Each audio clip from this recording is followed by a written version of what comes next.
Asteroid Impact. Asteroid BENNU could collide with Earth, expert warns. And that's why, of course, NASA has an asteroid mission to BENNU. They want to have a sample from that asteroid surface, bring it back to Earth, ascertain what it's made of so that we can go back and try and push it out of its trajectory and away from Earth. That's how serious this asteroid BENNU is. That's never been done before. Now, asteroid BENNU could come close enough to Earth to impact us, crashing into Earth in the near future.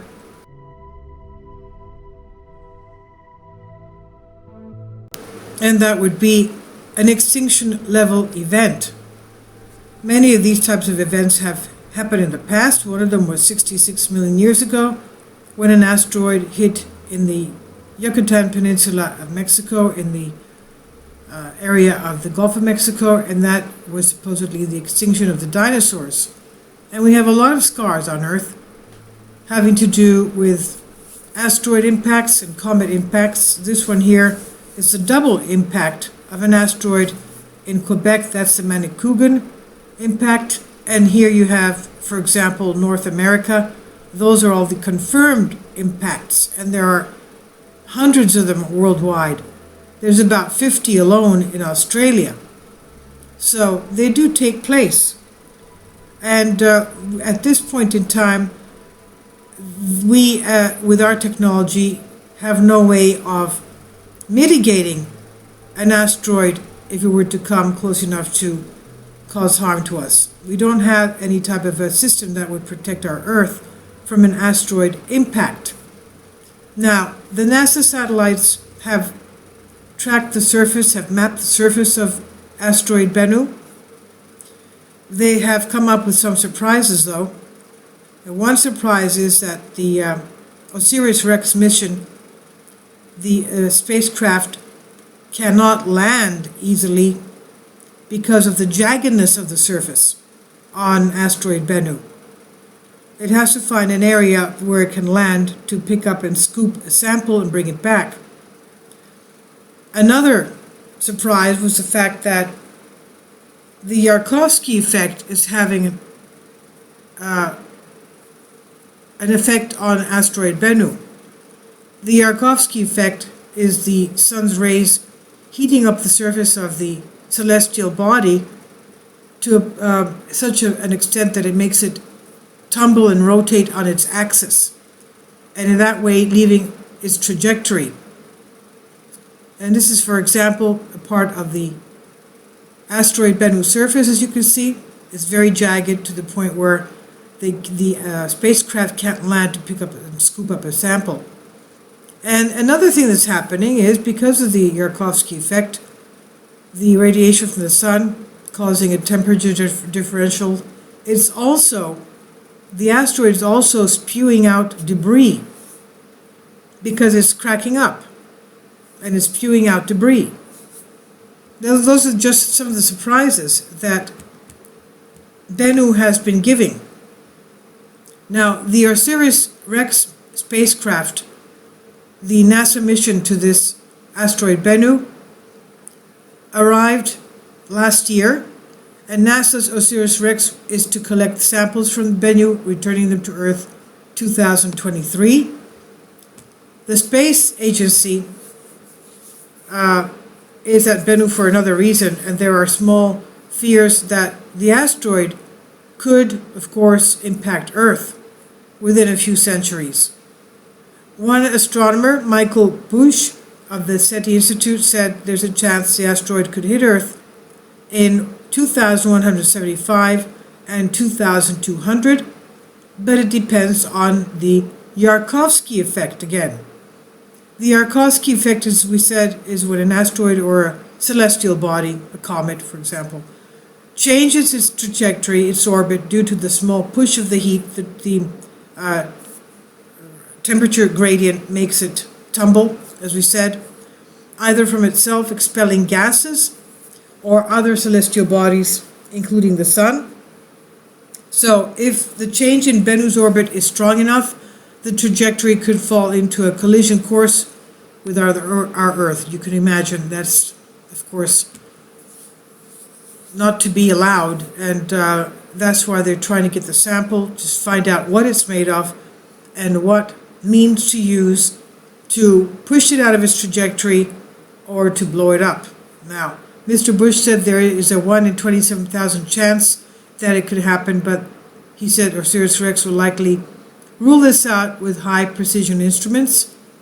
He wrote on question and answer site Quora, there are a few cases like the asteroid Bennu. Bennu is just under 500 meters in diameter. That's about 1,500 feet. So it's not small. And as one of the most recent assessments, it has a series of potential Earth impacts between 2,175 and the year 2,200. And the impact probability assessed at 1 in 2,700.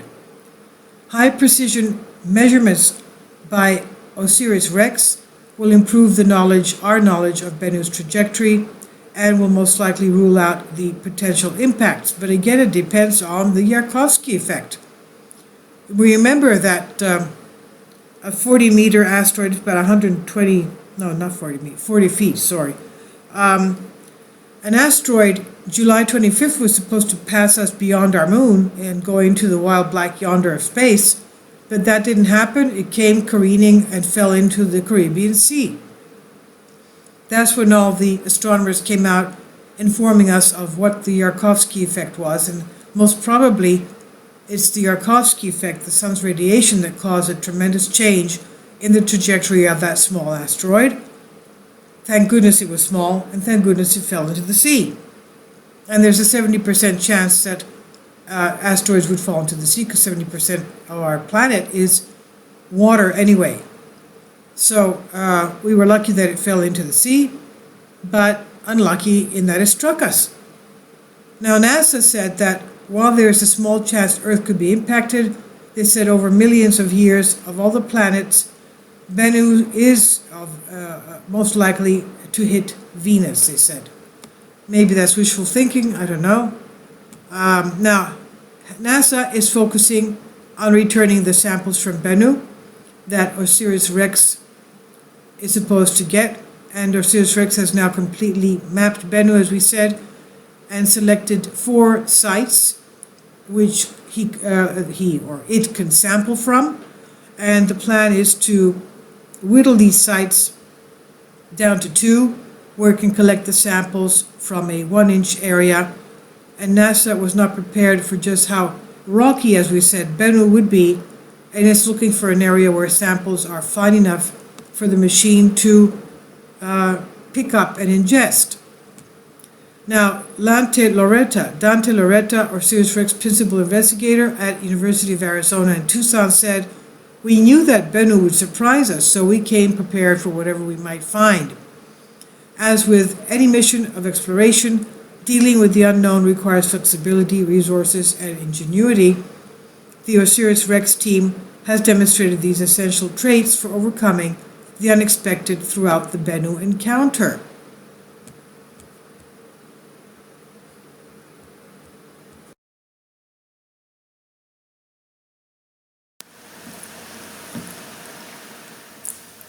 If you'd like to join me on my Patreon account, you will hear content not covered by mainstream media.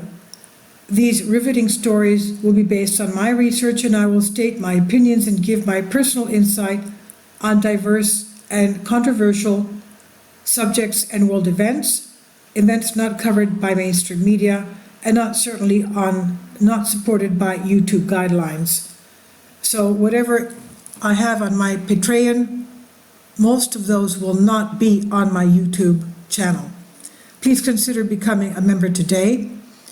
More of the most significant and important videos will be on my Patreon channel. Your support helps me to continue my research and keeps this YouTube channel alive.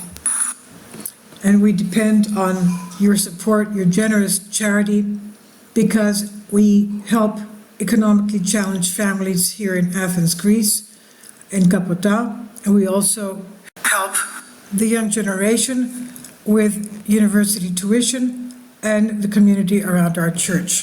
Thank you.